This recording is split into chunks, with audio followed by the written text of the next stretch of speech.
Congress തള്ളിപ്പറയുമ്പോഴും PV അൻവറിന് മുന്നിൽ വാതിലടയ്ക്കാതെ മുസ്ലിം league. Anwar ഒരു ഫാക്ടറാണെന്ന ബോധ്യം നിലമ്പൂർ തെരഞ്ഞെടുപ്പിൽ വന്നിട്ടുണ്ടെന്നും അടുത്ത തെരഞ്ഞെടുപ്പിന് മുൻപ് അൻവറിന്റെ മുന്നണി പ്രവേശനം ചർച്ചയാകുമെന്നും ET മുഹമ്മദ് ബഷീർ MP പറഞ്ഞു.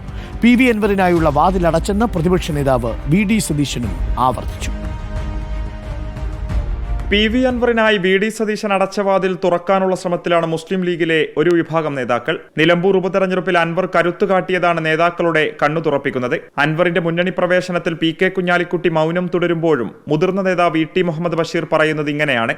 PV അൻവർ അവിടെ കണ്ടൊരു സംഗതി എന്താണെന്ന് വെച്ചാൽ ഒരു ഫാക്ടറാണെന്നുള്ളത് ബോധ്യം, ഒരു ഫാക്ടറാണ്. അത്രയും വോട്ട് പിടിച്ചല്ലോ.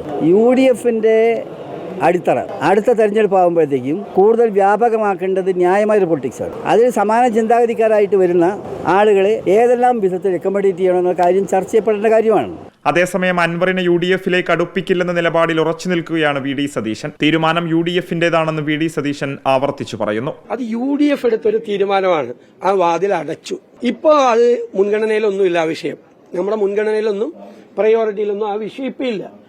അല്ല, ഏതെങ്കിലും കാലത്ത് അങ്ങനെ ഒരു ആ വിഷയം വന്നാൽ അപ്പൊ UDF കൂടി അത് ചർച്ച ചെയ്യുക, അത്രയേ ഉള്ളൂ. അൻവറിനെ ചൊല്ലി നേതാക്കൾ രണ്ടു തട്ടിലായതോടെ അടുത്ത ദിവസങ്ങളിൽ നടക്കാൻ പോകുന്ന UDF നേതൃയോഗങ്ങളിലും വിഷയം ചർച്ചയായേക്കും. റിപ്പോർട്ടർ, മലപ്പുറം.